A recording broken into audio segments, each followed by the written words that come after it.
le cadre du recyclage des déchets et président de l'association des investisseurs la Wilaya de Tizi Ouzou.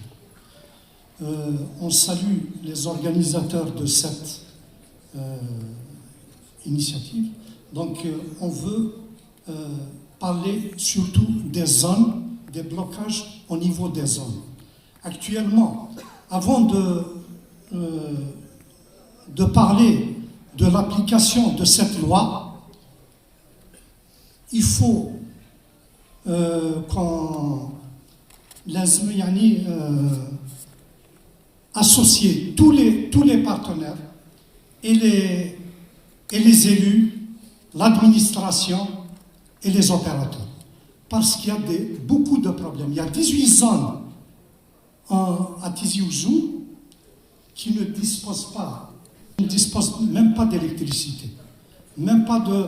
Donc, il faut assainir, premièrement, le foncier industriel. Il y a un grand problème. Si on prend le cas de Tall Ahmed, qui est créé en 1984, à ce jour, il y a des gens qui n'ont même pas de papier, d'acte pour réaliser leur projet. Il y a le problème des chevauchements des terrains entre les plans cadastrales et les plans de l'agence foncière. 88 lots sont en difficulté à la zone de Tall Ahmed. On dit qu'il y a aussi le problème de l'opposition. Le problème de l'opposition, on pourra le régler.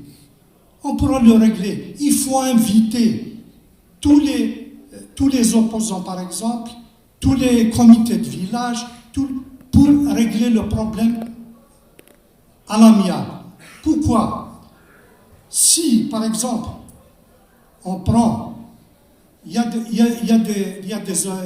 des gens qui font de l'opposition, ils ont raison, parce que c'est leur terrain. Ils ne sont pas indemnisés, ils ne sont pas.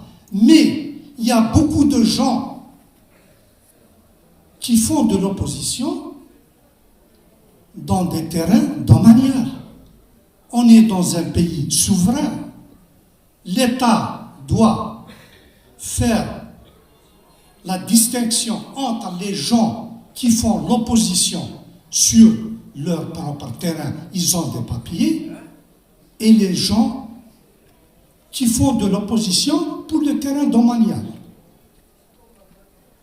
Il y a des zones qui sont bloquées à cause de ça. Il y a le prix de la concession qu'il faut revoir. Le prix de la concession, au jour d'aujourd'hui, les opérateurs ne pourront jamais faire face. Pourquoi? Parce que le prix de la concession, si on prend la zone de Tall Ahmed et la zone de Oued-Aïssi, par exemple, c'est des prix exorbitants. En 2013, le conseil d'administration, présidé par l'ex-Wali, le conseil d'administration de l'agence foncière, présidé par l'ex-Wali Bouazgui, il était à 5000 dinars.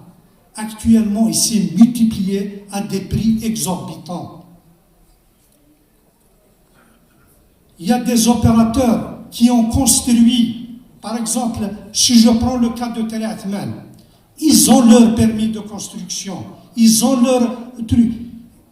Ils travaillent depuis 1984 à ce jour. Si je reviens sur le chevauchement des terrains, les opérateurs qui ont construit avec permis de construction, aujourd'hui, ils n'ont pas eu gain de cause en justice. Pourquoi?